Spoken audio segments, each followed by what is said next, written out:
Hey, folks, we want to let you know that we're going to start reading emails from you, our listeners. And so if you want to email us and you want to tell us about what is exciting you about this podcast, things you're learning, stories of your own life that you're having conversations with people about masks, you can email us at TOTM pod100. That's TOTM pod100 at gmail.com. We look forward to seeing your emails and we look forward to reading them here on the show. Thank you so much, folks.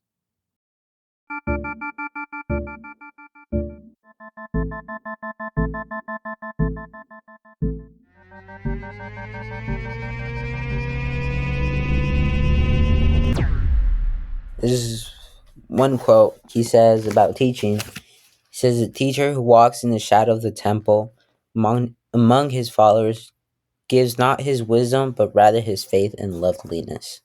Yeah, and I also think, it speaks about like being like members of the same community, or like being equals in some ways. And for me, being a TA before I was a teacher, like that really showed me the importance of being able to, like, in this quote, to be in the shadows, like with the students. You know what I mean? Like if I can walk out of my classroom and walk up to a group of students, that are having a conversation, and like I feel welcomed by them and they feel welcomed by me, like that's what makes me feel like I'm doing my job. Like that's what makes me feel like I'm in the right place, and that like I'm reaching my students.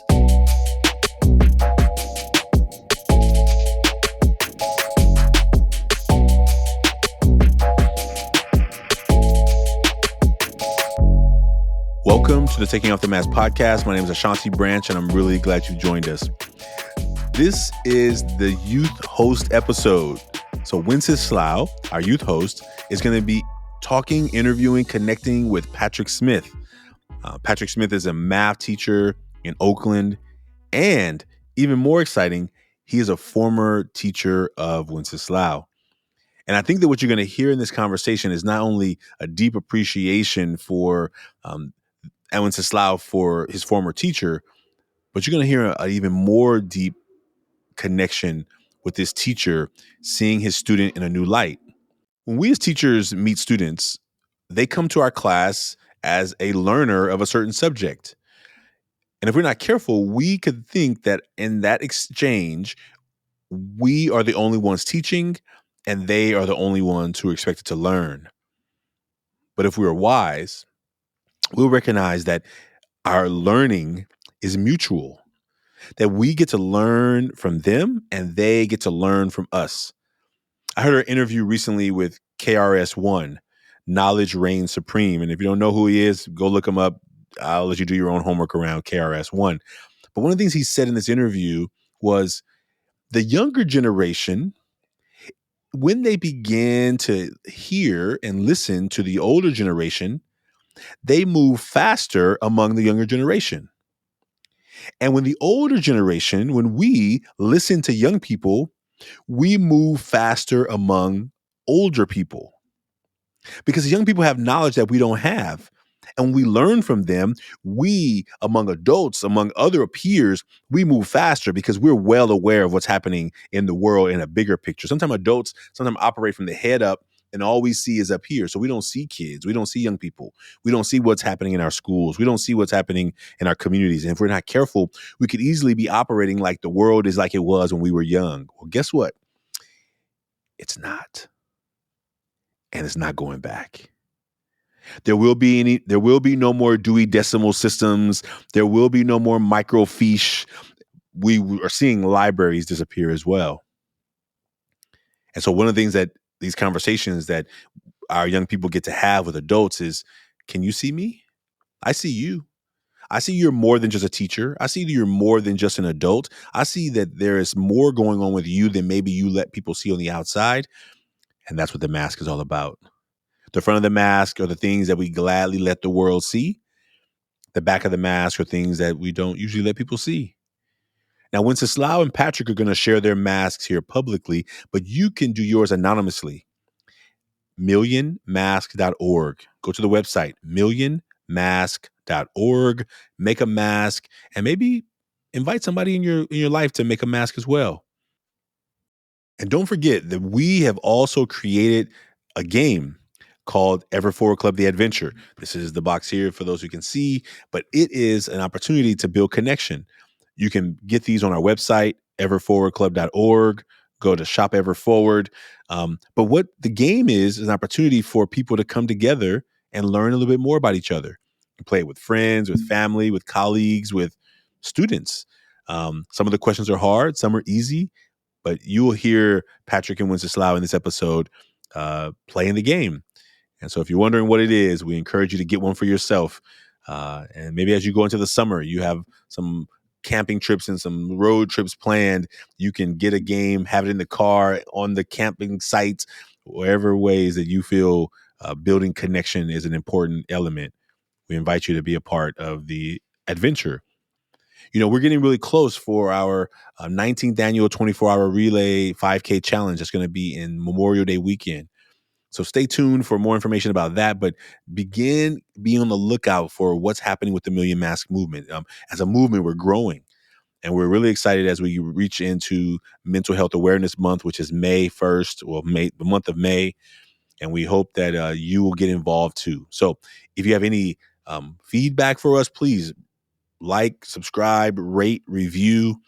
And if you want to be a supporter of this podcast, the way that we are able to continue doing this work is by supporters in our community. So you can go to the bottom of the show notes and there's a way to say support the Taking Off the Mask podcast. We hope that you will, if nothing else, share this episode with somebody if you find this inspiring to you. And we look forward to being a part of the community that you're in with the work that we're building in the world. So thank you for listening. Please enjoy today's episode with Wenceslao and Patrick. And please listen to the wisdom of our youth. They're ready to tell us. They're ready to let us hear them. And I think it's such a new opportunity for the world to see. Welcome everybody to my third podcast episode. Me and Wenceslao Soto. I am here with Patrick Smith. I'm a 7th and 8th grade math teacher. I work at Park Day School in Oakland, California. I also live in Oakland, California. And yeah, I know Wenceslao. We go way back. I used to teach at San Francisco Friends School when he was there in middle school. So that's how we first met, and then we reconnected through the club. For sure. Thank you for coming here and be on the podcast. Yeah, I'm excited to be here. So Patrick, first, what we're going to be doing is the mask. For the people who don't know, the mask is where you draw the front part of the mask of this this mask, and then is what you usually let people see. What you show, what you feel comfortable showing, and then the back of the mask is what you don't usually let people see, what you just hide inside of yourself. So, Patrick, let's take a few minutes and just draw the front and the back of the mask. All right, sounds good. You seem done. Are you done? Yeah, all done. All right. So, how do you want to do it? Do you just want to both share the front, or do you want to do front back, and then I'll do front back? It's up to you. It's your podcast, so you're technically in charge. You're the guest here.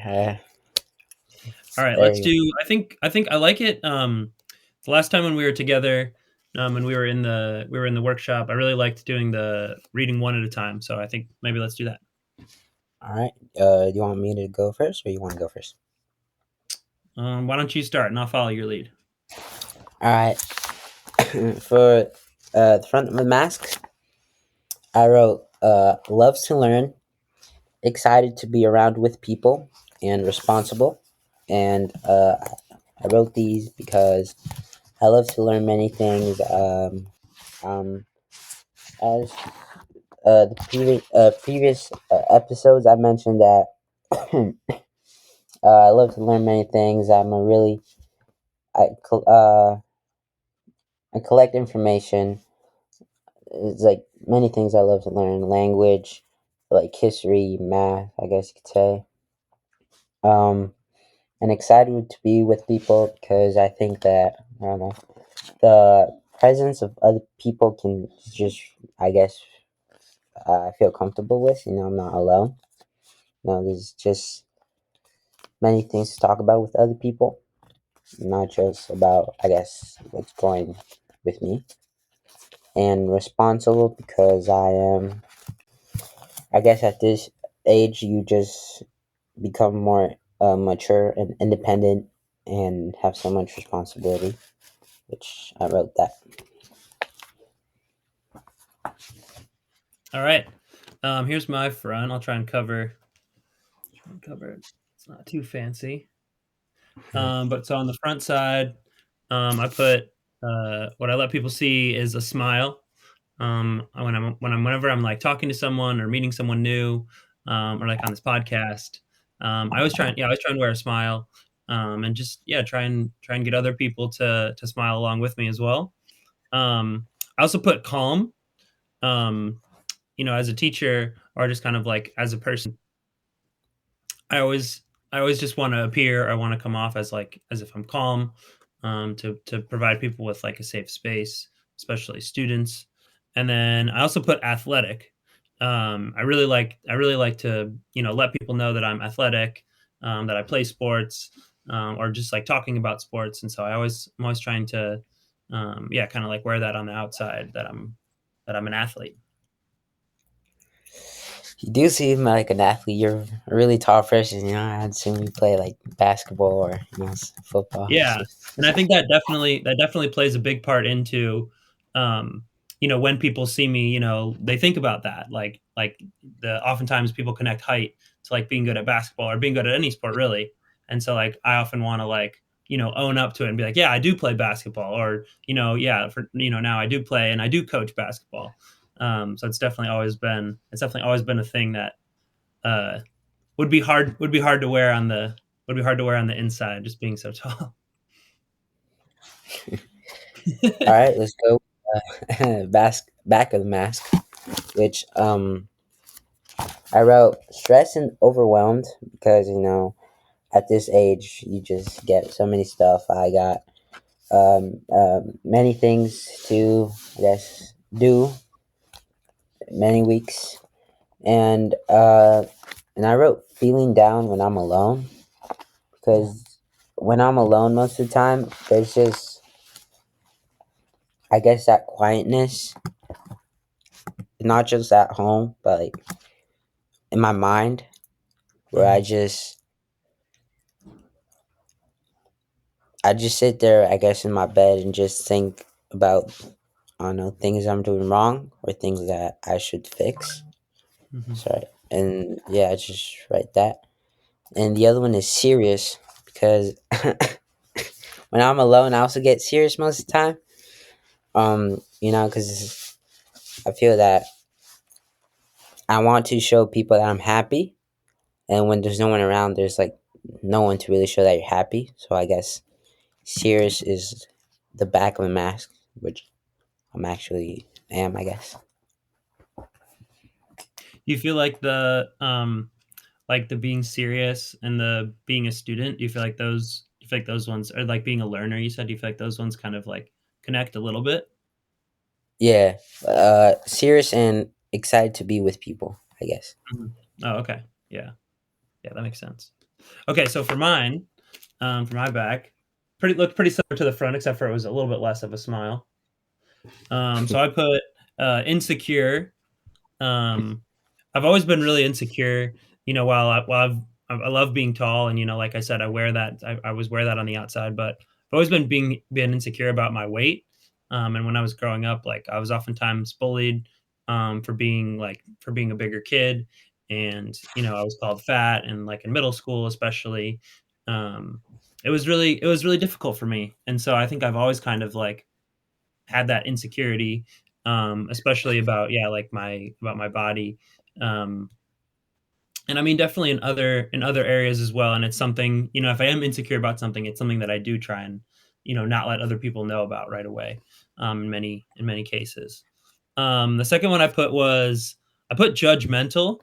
I put this one because, sometimes I have, like anyone, like, when you're alone or, when you're around people, you kind of act differently. And so I think the way that I was kind of thinking about this one is like, just kind of the way that I think about others, the way that I can sort of look at someone and, um, try and figure out everything about them in a short period of time, or, meet a new student or meet a new colleague and try and figure everything about them. And sometimes I can just find myself just being really judgmental when I find something about them that I don't like, or something that I disagree about. And, it's something that I try and keep inside. And yeah, it's just something that I like to uh, keep behind the mask. And for the third one, I put need help.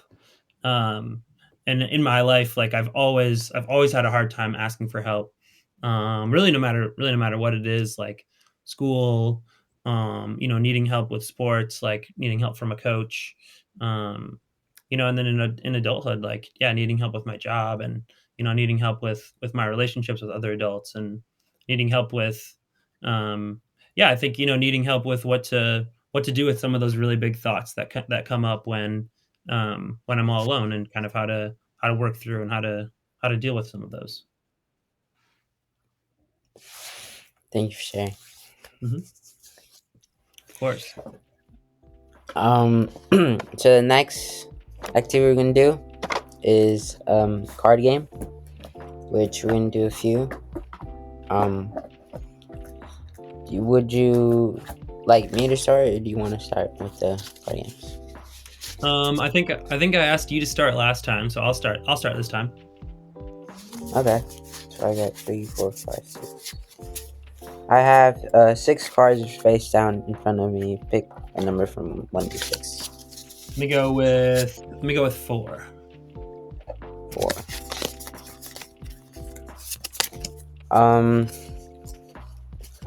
Tell us about a time when someone betrayed your trust. Ooh. Trust. Yeah, trust. Trust is a really big thing for me. That one. Okay. Yeah, I've got one. When I was in college, I had a really close friend, whose name was Levi, and he was from Colorado. I was from Chicago area, so we were super super different, and we became really close friends though, really quickly when we were at school together at Butler University in Indianapolis, and we were really similar. Like, we both like to play basketball. We both love sports, and this has kind of been a theme. And there was this one time where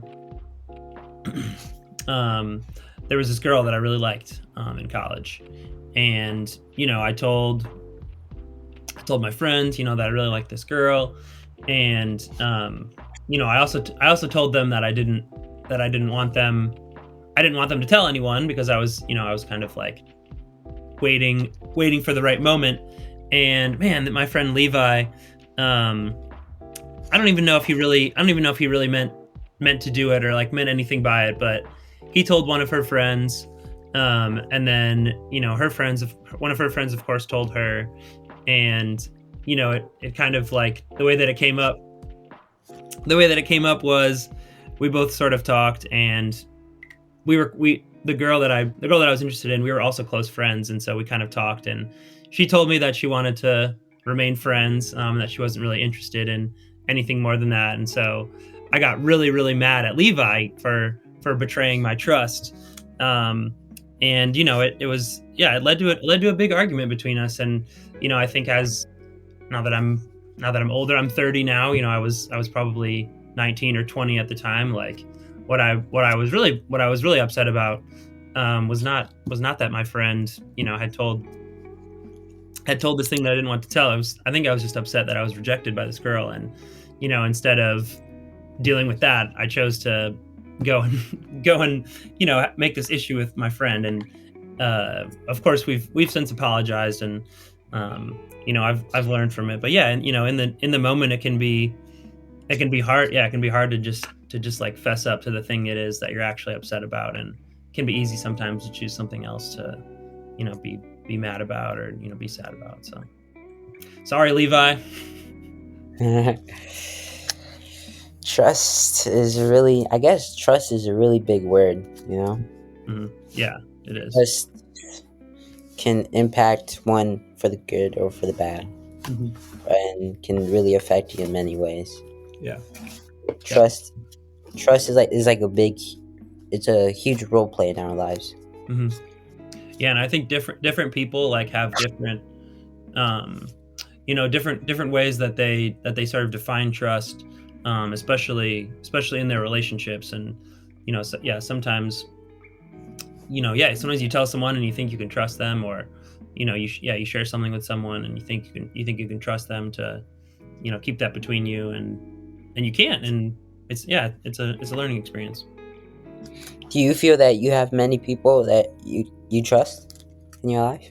I do. Yeah, I do. I when I was in college, I really was more like focused on my friends than I was with like my teachers or like really my family, because I was living away from home at the time. And so I did really trust my friends, and so I think that was a part of why it was so hard, is because I really only had that circle of friends that I really trusted. But as an adult, what I think trust for me, and how I feel like I have a lot of a lot of people that I trust, is like I have so many different people or different types of people that I trust.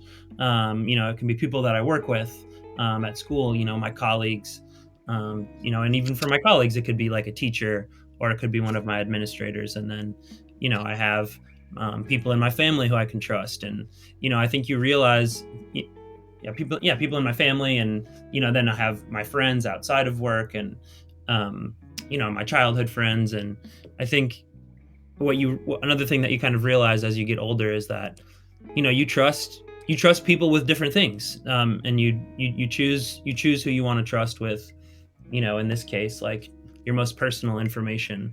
And I think that probably the biggest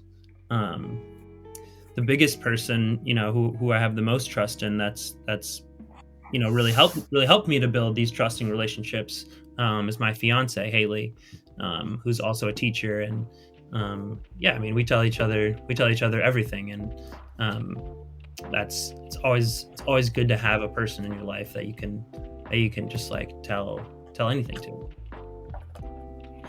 Do you think it's like harder to let out your information as a student or as an adult, like a younger?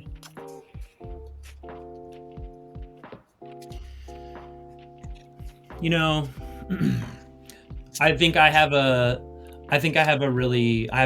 biased viewpoint as a teacher, because I do have so many more like relationships with younger people. And there are some times where, as an adult and as someone who works with a lot of young people, like I can't trust students with certain information. And I think that that's kind of my responsibility as an adult. Whereas I feel like when you're a student, and when you're a younger person, like you're still figuring out who you can trust, and you're still figuring out sort of like this idea of trust. And I believe this about learning anything, but specifically with trust, like one of the only ways to really learn about trust is not until after like someone has broken your trust, and you sort of are in that moment where you realize, or you've broken someone's trust, and that can be just as difficult to deal with, like breaking someone else's trust, as someone breaking your trust. And figuring out how to acknowledge that you've broken someone's trust, how to like take accountability for it, and how to like fix it, like that, having that experience is something that as an adult, like as an older person, I've just had to deal with it so much more. And, it's a really, really important learning experience. But sometimes you can't have the learning experience without, going through the broken trust part, which is really difficult. So I think for that reason, like it's harder for young people to have to figure out their own, value system of trust. Yeah. So, I'll be going next, which my card is describe a time when you felt like you were in a difficult situation with a friend.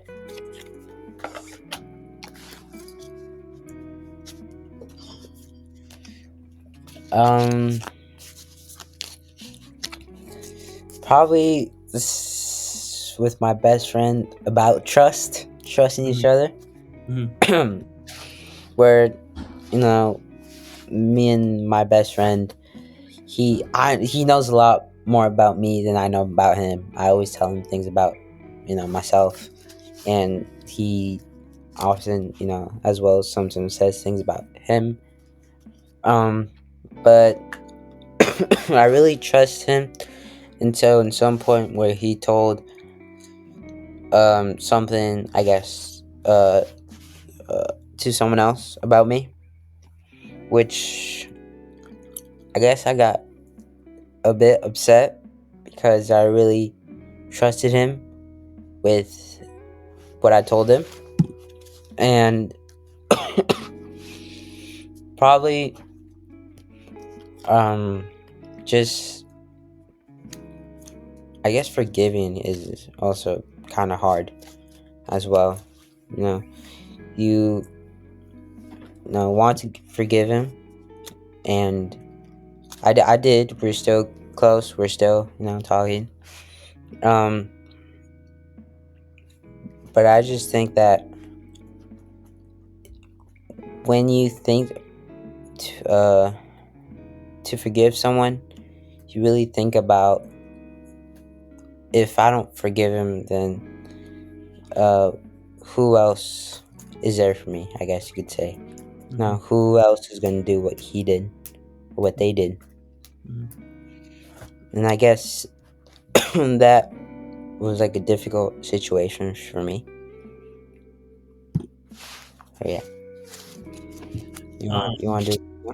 Yeah, sure, definitely. I was just gonna say, like, yeah, I'm. It sounds like you and your friend, like, have found a way to sort of like talk about it and acknowledge what happened. But yeah, that's tough. I'm sorry to hear that. Pick a number from 1 to 6. All right, so I did 4 last time because when I played basketball, my number was 44. This time I'm going to do 6 because when I played football, my number was 76. What is a lesson that you've learned from a challenging negative relationship? Ooh.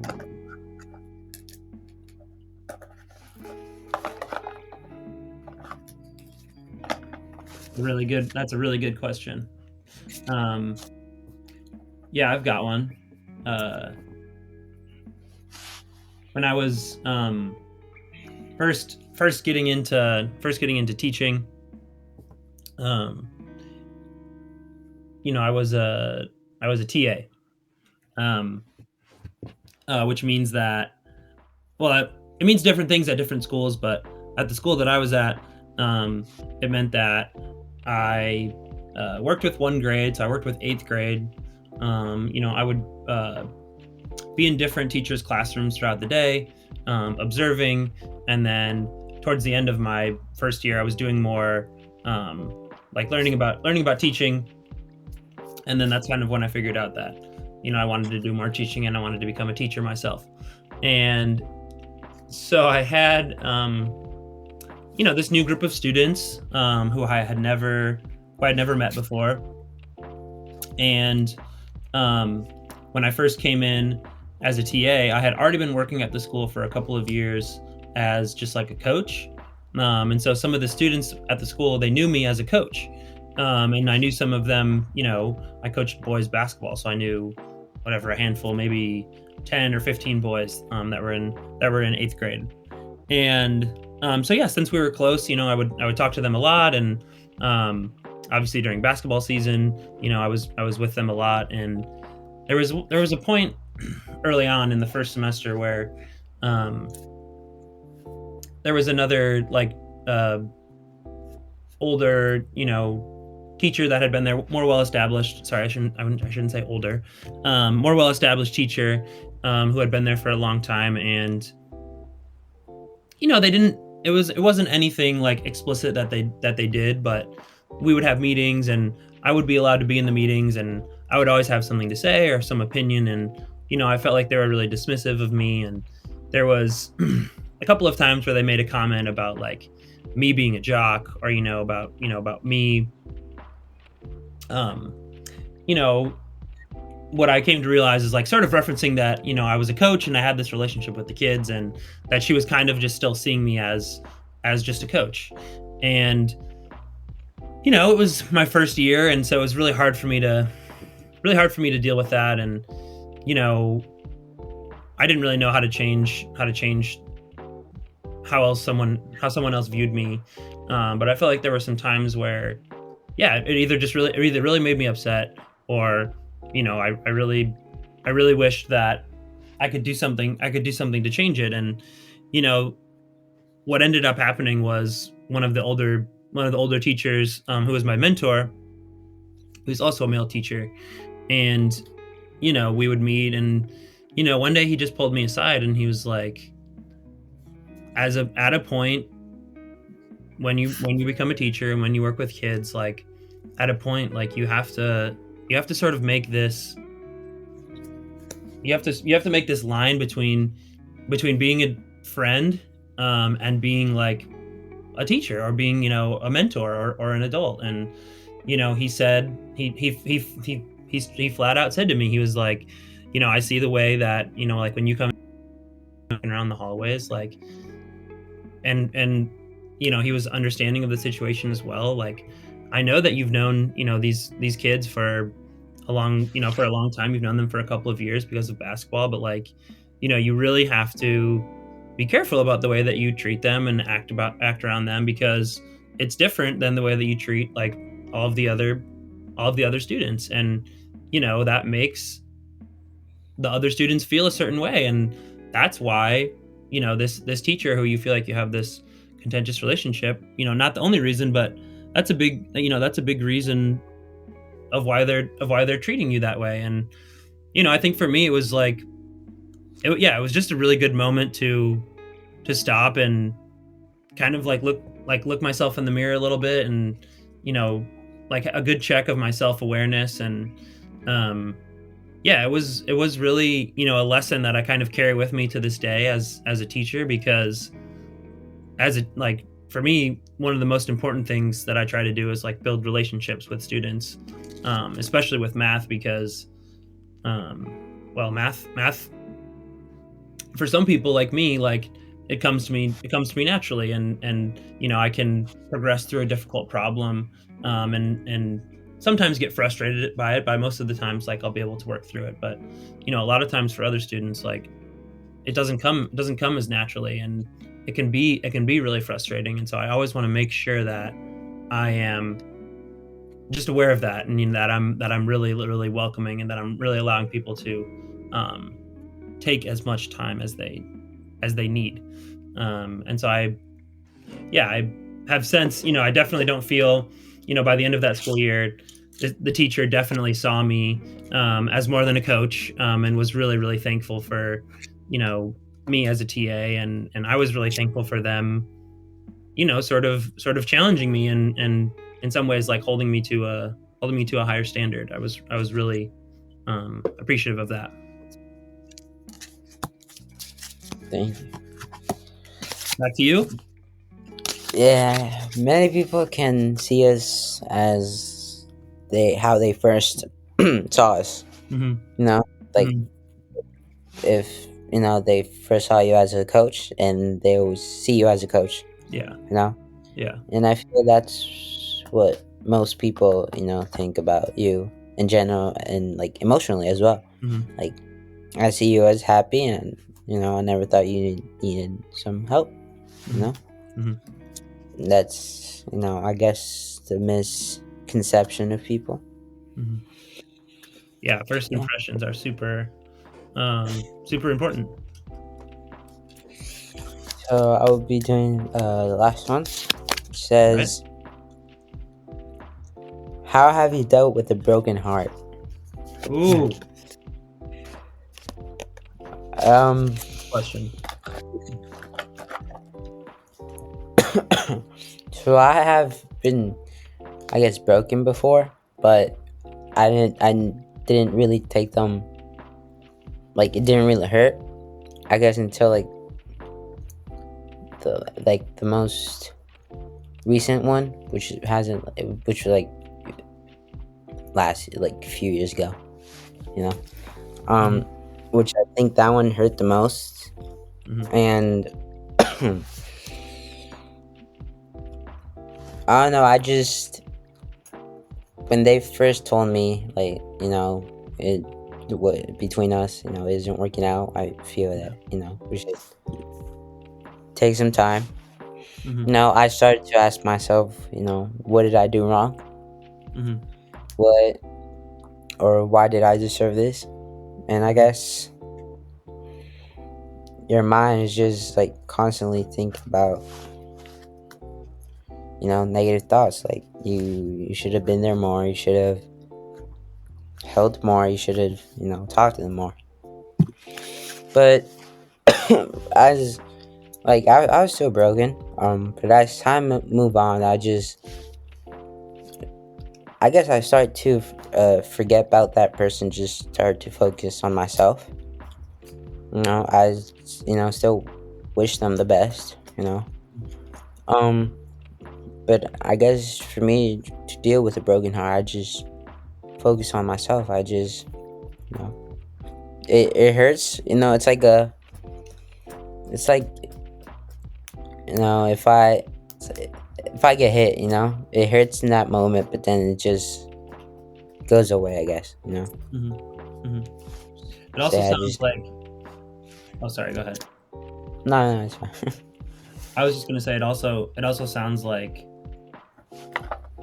after that happened, like after you guys had that conversation, like it seems like, you were thinking about the things that you could have done, or would have done, or should have done. um but to me it sounds like, going through that thought process and thinking about, like, what you could have done, or should have, or whatever, like, although eventually you put it aside, like, I wonder if would you say that, like, during that time, do you feel like you learned about yourself? Yeah, I just decided to, or I just learned from my mistakes, I guess you could say, Mhm. and to do better with, I guess, the next person. Yeah, yeah.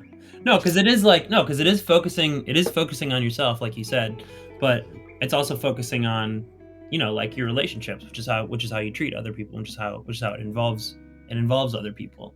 Um, and so that's always, yeah, like, that's always, when I think about when sometimes teachers, or, we talk about, like, self-care, and, Mhm. like, it's really important to take care of yourself. And, like, for me, sometimes when I think about self-care, like, it's really important for me to take care of myself so that I, like, have energy for others, you know what I mean? And, like, as a teacher, like, so much of my job is having energy for other people. And as a student, or as really any profession, like, you have to have energy for other people. And so I love, like, yeah, thinking about, like, focusing on yourself, really, as like a type of self-care.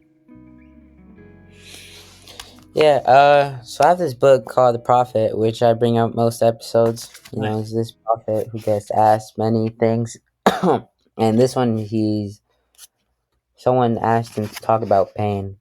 Who's the And who's the author of the book? uh Kahlil Gibran, I think I don't know how to pronounce it. Oh, nice. Nice. It has many things like teaching, passion, freedom, work, giving, pain, talking. Mhm. And I like this one, which says, your pain is a breaking of the shell that encloses your understanding. Even as the stone of the fruit must break, and in its heart may stand in the sun, so must you know pain. And could you keep your heart in wonder at the daily miracles of your life, your pain would not seem less wondrous than your joy, and you would accept the seasons of your heart, even as you would always accept the seasons that pass over your fields. And you would watch with serenity through the winters of your grief, which now is really talk about this shell that the pain breaks the shell, Mhm. and you must understand why. For me, is you must understand why that how or why and how this thing is breaking your shell, your pain, you know. And that's how I was, I guess, after the breakup. Why, you know, am I in so much grief? I've had breakups before that, and I didn't take it seriously until that one did. That one hit me Mhm. Mhm. hard. I got some questions for you. Mhm. I love that Uh, quote. I love that quote. I'm gonna have to read that book. Also, there's and I got many. one, when we finish, I got one to share with you that I think you might like. Hmm, I'm open for it. Yeah, it's good. You said you're a teacher. You're a teacher, Mhm. and how has your perspective changed from being a student to a teacher, helping with younger people or with mental health, or the mask as well? Yeah, um I think my perspective has really changed so much. Well, mainly like thinking about myself first. Like I was, especially in middle school, I was not I was not a very nice student. I was good. I was a pretty good student. Like I was good at school, and like I would do well on tests, and I would mostly get my homework done and stuff like that. But I was not. I was not a. Yeah, I was not a very. Yeah, I was not a very nice student. Like I wasn't nice to my teachers, and I didn't give them the amount of respect that they deserved. Um, and then also to my classmates and like even to my friends, like we weren't very nice to each other, and the way that we spoke to each other, and the things that we thought were funny, like were really more like bullying type of stuff. And that's kind of where I get back into what I started this conversation with, was like, or at the beginning we were talking about this, like being insecure. Like that was where a lot of my own insecurities were coming up, about the way that I looked. And instead of figuring out how to deal with my own insecurity, like what I did was, or what we all did was like try and make each other feel insecure. Try and find something that I could bully someone else about. um, or just like being annoying, or being disrespectful to teachers, or acting out because it got me attention and I wanted attention. But then I didn't realize until I was older that that attention that I was getting was really negative attention.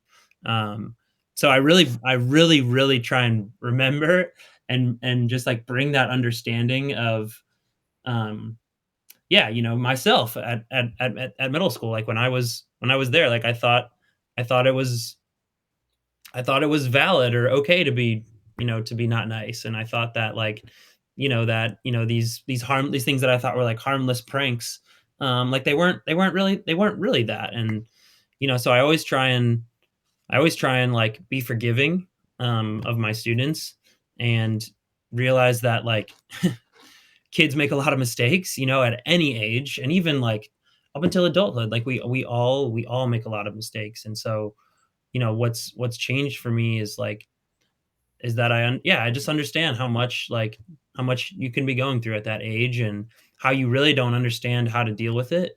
And a really smart psychologist who his name is escaping me, like kind of said that every student's like negative behavior like is a reaction to something. It's a reaction to some need that's not being met. And I think the guy's name was Laszlo, his last name. And I really really try and think about that, like especially when a student is acting out or not doing their homework, or when they have some sort of like concerning behavior, and I'm trying to understand what's going on with them. Like I really do try and come from a place of understanding and a place of concern and like a place of love, of like I really care about you as a student, and like it really hurts me, or it really it really the behavior that I'm seeing you do, it makes me want better for you. um and I really, really, yeah, just try and lead with that, and try and remind students, that I was once in middle school, and that and then again, that even as an adult, you really have to learn how to get help from other people in order to work through these tough things that we all end up dealing with, like whatever it is that's going on that's leading to the student acting out is something that you know in some ways other people have gone through before. And I really think that asking for help is the best course of action. How do you see your students deal with this? Like, or deal with their problems, deal with, probably stress of school, Mhm, drama, I guess you'd say. How do you see them? How do you see those problems affect them? And, like, what ways do you help? Or would you help? mhm. Yeah. So a lot of first of all, to answer the first question of how my students deal with this stuff, is like a lot of different ways. And I think like a lot of students, and the majority of students, do have healthy ways of dealing with stress or dealing with difficult emotions. I would say that the probably the most popular thing is what you said, is like maybe a little bit less of the focusing on yourself part, and a little bit more of like the finding an escape. Or I think distraction is a little bit of a loaded word.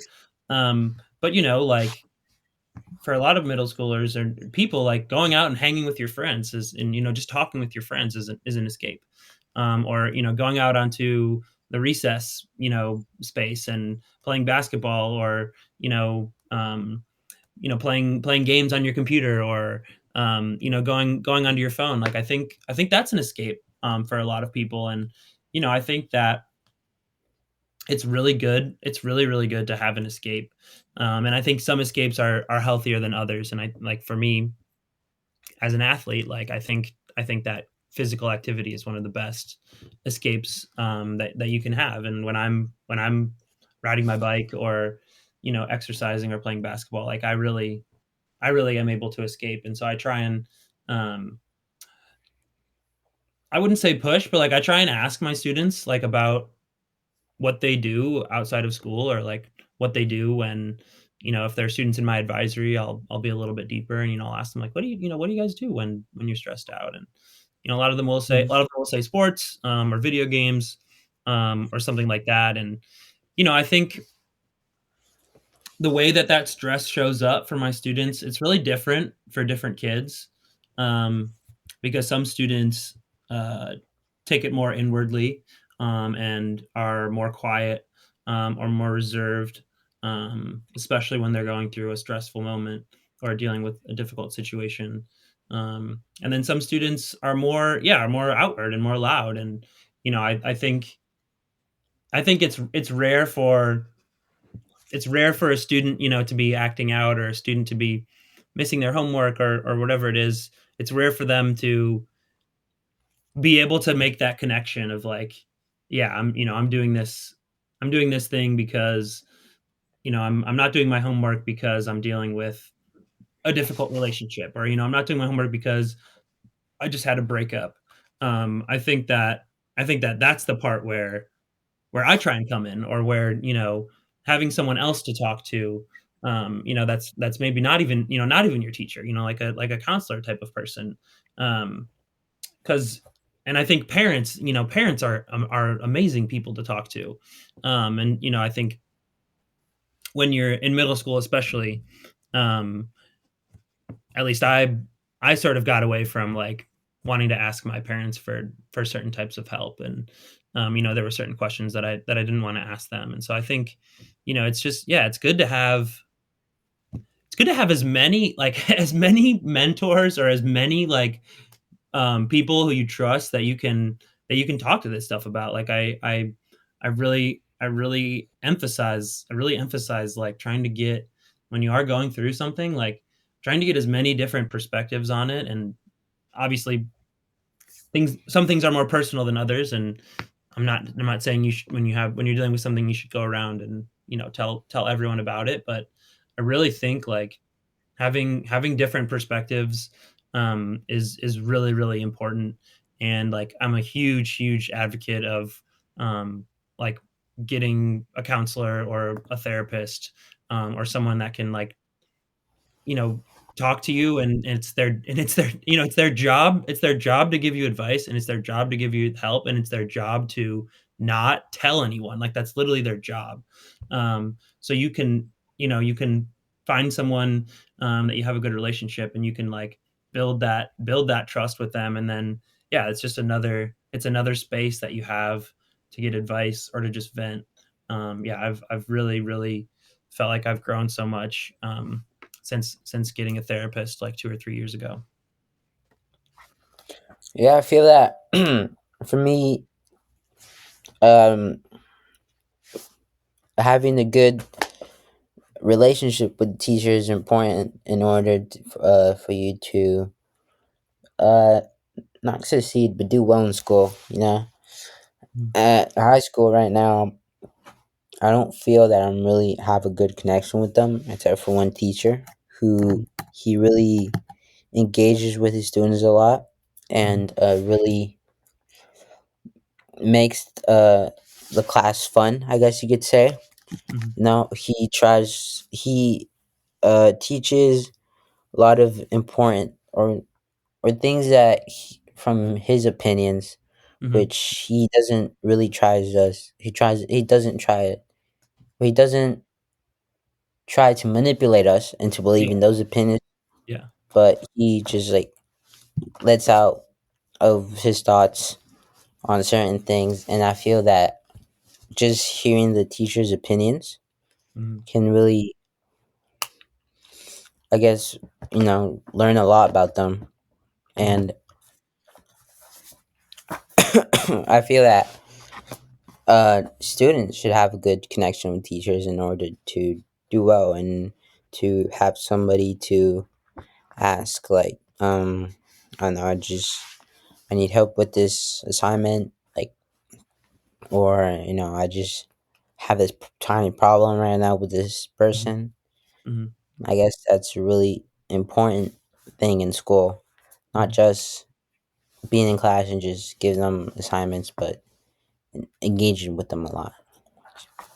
Yeah, and I feel like when you're saying, when you're talking about this teacher, like, I do think that some teachers forget how much that means to students. And I do think that also as a teacher sometimes, if there are one or two students, when you share your opinion about something, or when you yeah, talk about a current event and tell students about it, like I think there are sometimes one or two students um who don't really want to hear that, or aren't interested to hear that. And I think as a teacher, sometimes we can weigh those one or two students more heavily than the ones that are getting a lot out of it.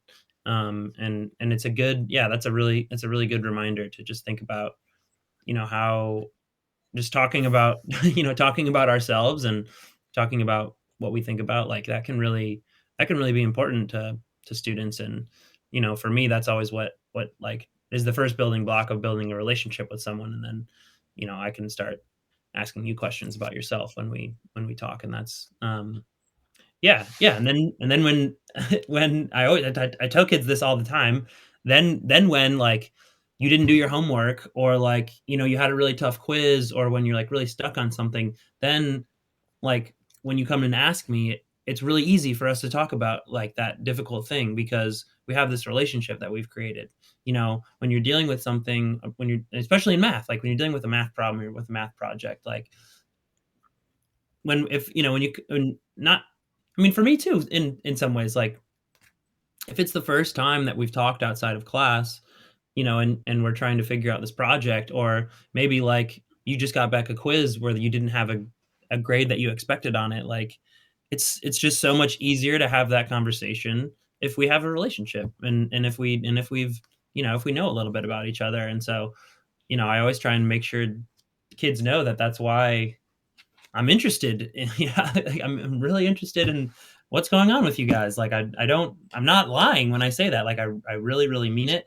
And yeah, it's just, I'm glad to hear that you appreciate that, from your teachers. Yeah. This is one quote about brother. He says about teaching. He says the teacher who walks in the shadow of the temple among his followers gives not his wisdom, but rather his faith and loveliness. Mhm. Which is really, talking about teachers giving, their engagement, their Mhm. connections with them. Yeah, and I also think, it speaks about, like, being like members of the same community or like being equals in some ways. And for me, being a TA before I was a teacher, like, that really showed me the importance, of being able to, like, in this quote, to be in the shadows, like, with the students. You know what I mean? Like, if I can walk out of my classroom and walk up to a group of students, that are having a conversation, and, like, I feel welcomed by them and they feel welcomed by me, like, that's what that's what makes me feel like I'm doing my job. Like, that's what makes me feel like I'm in the right place and that, like, I'm reaching my students. Um, but yeah, I love that quote. Yeah. Um, is there anything else you want to mention or ask or say? I would just like to say to you, Wenceslao, that, um, I so appreciate you asking me to be on this, podcast, and it's amazing to see how much you've grown, since our short time together, at friend school. And, like, I'm so proud of you. The way that it's clear that you've really, really, like, grown, as a human being. And, like, I'm I'm a little sad that we didn't have these many conversations when I was at Friends, but I'm really excited that we have, like, Ever Forward Club to kind of, like, keep us connected, in the future, and that, like, we had this sort of reconnection to just keep us connected, like, outside of the club as well in the future. And I wish you all the best with high school. Like, you're gonna be an amazing, like, don't get ahead of yourself. But you're going to be an amazing, amazing college student, at whatever university is, like, happy enough to have you. And, like, when I hear you talking about school after school, like, it just makes me so excited for you. And, yeah, just keep doing everything that you're doing, and keep me in the loop. I really, really, have appreciated, the opportunity to be here with you. Thank you for having me. Or thank you for being here. You're welcome. It's amazing to just see you and see you again. I guess it's been a while, and just catch up so much about you and hearing the side or hearing the perspective of a teacher as well. It's just a pleasure. Thank you. Thank you, audience, for tuning in. Patrick, is there anything you want to say to, like, teachers or students about, connections with them, with each other? Um, I would say, yeah, just keep staying open to one another, from both sides, from the teacher and the student. You never know when, a teacher or student is going to pop back up into your life. And I think it can really lead to some great opportunities. And just Ever Forward Club forever. Forever.